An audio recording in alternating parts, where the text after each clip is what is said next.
ప్రభుత్వం నుండి ఎప్పటి నుండో జరుగుతూ ఉన్నది. ఖచ్చితంగా దాని మీద చర్యలు తీసుకోవాలి. రైట్ సార్ మళ్ళీ మీ దగ్గరికి వస్తాను. రామూర్తి గారు నమస్కారం అండి.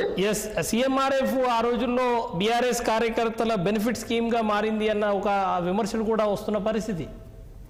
ఇప్పుడు ప్రకాష్ రెడ్డి గారు, డాక్టర్ రమేష్ గారు మాట్లాడింది నేను విన్నానండి. నిజంగా నేను బాధపడుతున్నాను. వీళ్ళు అవగాహన లోపం, తప్పుడు సంకేతం. వీళ్ళకు సిఎంఆర్ఎఫ్ మీద అవగాహన లేదని నాకు అనిపించింది.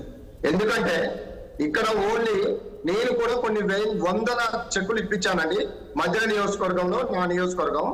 ఇలా ఎవరు కూడా మంత్రి దగ్గరికి ఒక పేషెంట్ కు తాలూకు సంబంధించిన అంశాలు ఒక మంత్రి కానీ, ఎమ్మెల్యే కానీ, ఎమ్మెల్సీ కానీ లెటర్ ఇచ్చి ఫార్వర్డ్ మాత్రమే చేస్తారండి. ఎంక్వైరీ చేసేది సిఎంఆర్ఎఫ్ సెక్షన్ వాళ్ళు హాస్పిటల్ చేరారా లేదా, హాస్పిటల్ ఉందా లేదా, లేకుంటే ఆ సిఎంఆర్ఎఫ్ చెక్ రాదండి. ఇది అవగాహన లోపం, తప్పుడు వాదన, గత ప్రభుత్వాన్ని బదనాం చేయడానికి వీళ్ళు ఒక దుర్మార్గమైన కుట్ర పడుతున్నారు. రామూర్తి గారు ఒక నిమిషం, డాక్టర్ రమేష్ గారు ఏదో మాట్లాడతారంట. డాక్టర్ రమేష్ గారు, ఓకే. యా, సిఎంఆర్ఎఫ్ ఎంక్వైరీ చేయదండి.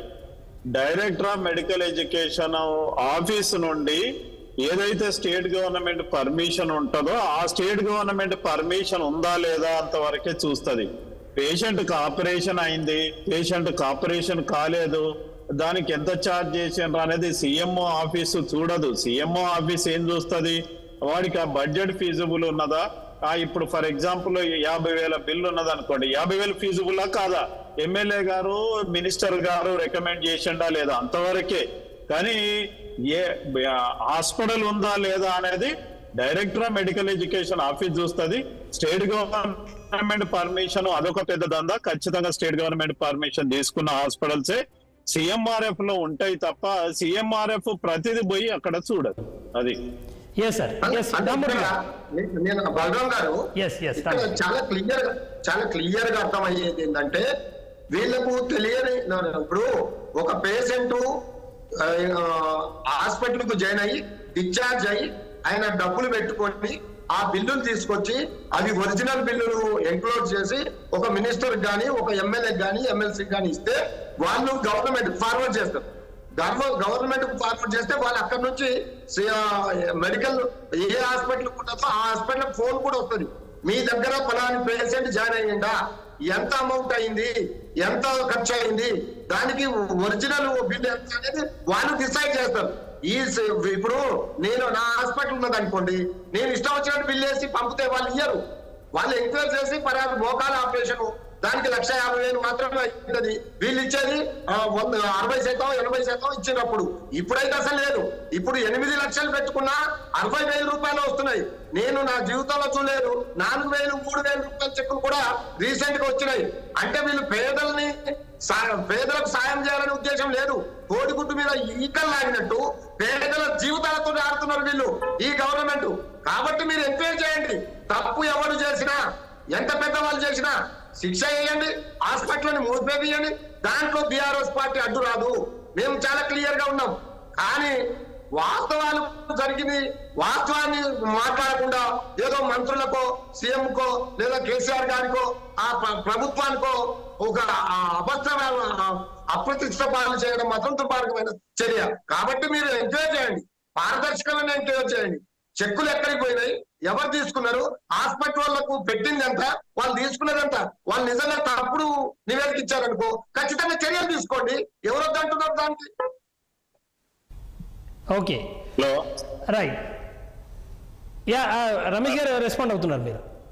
బలరాం గారు, ఎస్, ఇప్పుడు గవర్నమెంట్ వచ్చి ఏ గవర్నమెంట్ అని కాదండి, జరిగిన ఇష్యూ ఏంటి, సిఎంఆర్ఎఫ్ కుంభకోణం, సిఎంఆర్ఎఫ్ బిల్స్ ఏవైతున్నాయో ఇప్పుడు బిల్స్ ఉన్నాయి.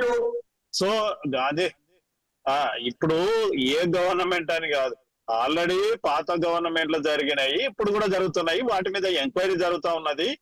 సిఐడి కేసులు బుక్ చేసింది, వాళ్ళని కొంతమందిని అరెస్ట్ చేసిండ్రు అనేది కదా మన టాపిక్. సో ఈ గవర్నమెంట్ ఆ గవర్నమెంట్ అని కాదు, గవర్నమెంట్ లో జరుగుతూ ఉన్నాయి. ఇప్పుడు ఇప్పుడు ఏదైతే సిఎంఆర్ఎఫ్ అమౌంట్ ఏదైతే తగ్గించండి అనేది అది వాస్తవం కాదు. సిఎంఆర్ఎఫ్ అమౌంట్ అనేది డిస్క్రిషనరీ పవర్స్ ఏదైతే ఉన్నదో సీఎం గారికి ఉంటాయి. ఆ అమౌంట్ అనేది తగ్గించడం అనేది ఉండదండి. ఇప్పుడు డిఎంఈ ఆఫీస్ లో స్టేట్ గవర్నమెంట్ వినండి సార్, మీరు వినండి. స్టేట్ గవర్నమెంట్ ఆగండి సార్, మీరు వినండి. స్టేట్ గవర్నమెంట్ ఎంప్లాయీస్ కి ఏదైతే ఉన్నదో రీఎంబర్స్మెంట్ ఫెసిలిటీ ఏదైతే ఉన్నదో ఆ reimbursement director of medical education లో ₹1,00,000 మాత్రమే సీలింగ్ ఉన్నది. ఇది గత 10 ఏళ్ల నుండి ₹1,00,000 ఉన్నది. కాంగ్రెస్ లో అదే ఉంది, తర్వాత టిఆర్ఎస్ లో అదే ఉంది, ఇప్పుడు మళ్ళీ కాంగ్రెస్ లో కూడా అదే ఉంది. కానీ దాంట్లో చేంజ్ చేసేది లేదు అని చెప్తున్నా, నేను క్లారిటీ ఇస్తున్నా అంతే. మాట్లాడుతూ వారి యొక్క కార్యకర్తలు మేనేజ్మెంట్ చేశారండి. కుదరదండి, కార్యకర్తలు మాట్లాడే పరిస్థితి ఉండదు. ప్రకాష్ రెడ్డి గారు రెస్పాండ్ అవుతున్నారు.